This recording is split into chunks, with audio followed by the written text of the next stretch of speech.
MrPSD. Hi, welcome to Easy Photoshop Tutorials. I'm MrPSDfile, and today we're going to show you how to make a old cloth texture. Alright, let's go ahead and get started and go ahead and pull up our Photoshop. Go ahead and hit File, New, keep it at about 10 by 10, just something simple. Click OK. Let's get this right in here. Alright, now here what we're going to do is fill our page, and we're going to just use color. And we're just gonna go right over here to our swatches and pick a nice light brown color.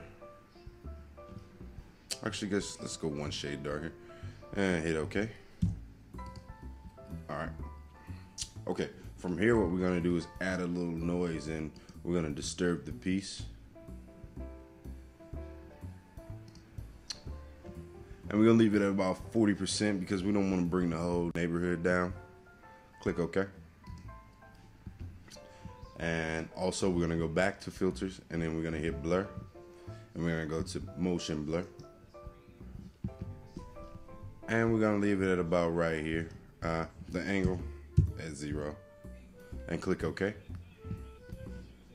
And from there you're gonna want to duplicate your layer, and we're gonna go back to edit, and we're gonna go to transform, and we're gonna rotate this bad boy about 90 degrees.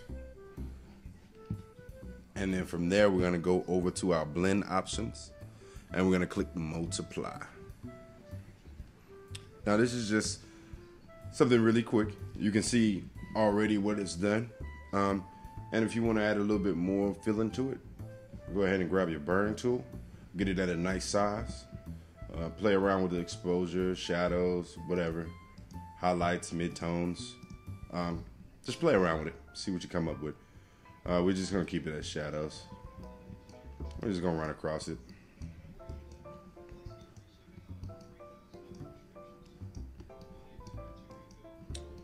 And get the edges nice down here. We want a nice worn out cloth. We like using our cloths. We don't want to leave it in the drawer or bring it out for decorations. I'm messy when I eat, so you know. Okay, from here what we're gonna do is go ahead and add us a new layer. And then from there, we're gonna go back up to filter. And we're gonna go to render. I'm gonna hit clouds. Okay, I'm gonna leave that right there. And then we're gonna create us another new layer. We're gonna go up to edit. And we're gonna hit fill. I'm gonna grab color again. And we're gonna grab a lighter brown this time from our swatches. Go ahead and hit OK, OK. And you can go about this many different ways. Feel free to leave them below in the comments. But you can just do something simple and connect these two layers together by holding down Alt or Option key. Click them. Go ahead and click color. And go down to this one and click color. And you get a nice tone inside of your rag or your old cloth. And if you want to play around with the opacity, feel free to. It's going to make it a little bit grayer because of the layer below it. You can play with that one as well. Evens it right back out. So whichever one you want. If you want a more dingy feel to it, then take this layer down on the opacity. And you can get more of a dingy, kind of grungy, dirty, washed cloth. Okay, now we're gonna create us one more layer.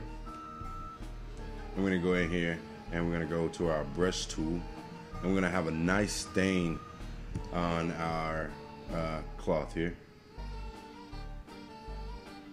I got these brushes from brushies.com. Nice place to go.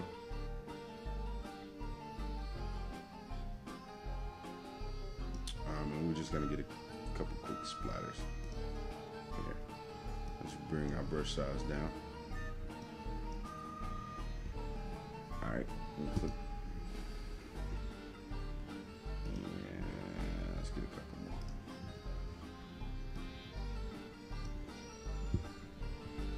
Okay.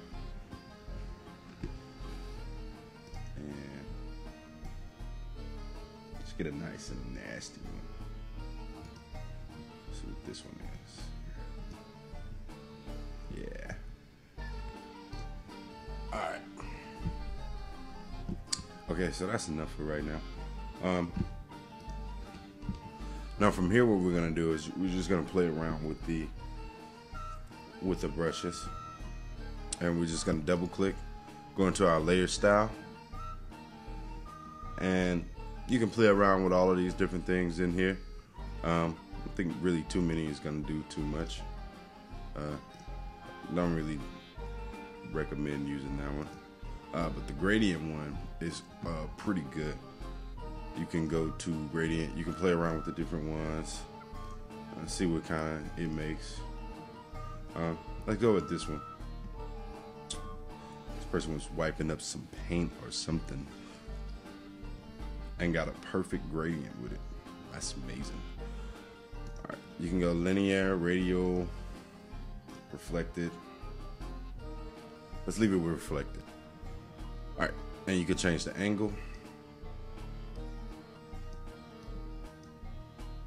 That affects it a lot, but you just got to go in and play around with it, see what you like, see what you don't like, and play around with the opacity a little bit and the scale. See what you can see, what you don't see. But since the rag is pretty dingy, we're gonna bring the opacity down a little bit more and make it a little bit more dingier looking, just like our rag.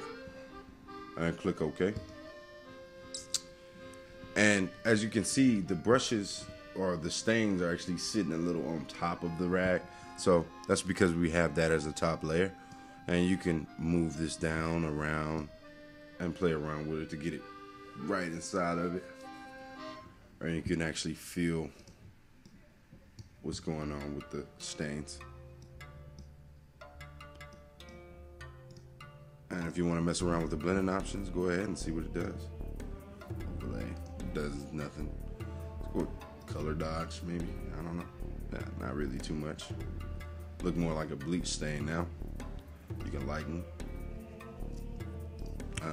But yeah, just go ahead and play around with it. See what you get. See what you like. See what you don't like. And that's pretty much how you make an old cloth texture.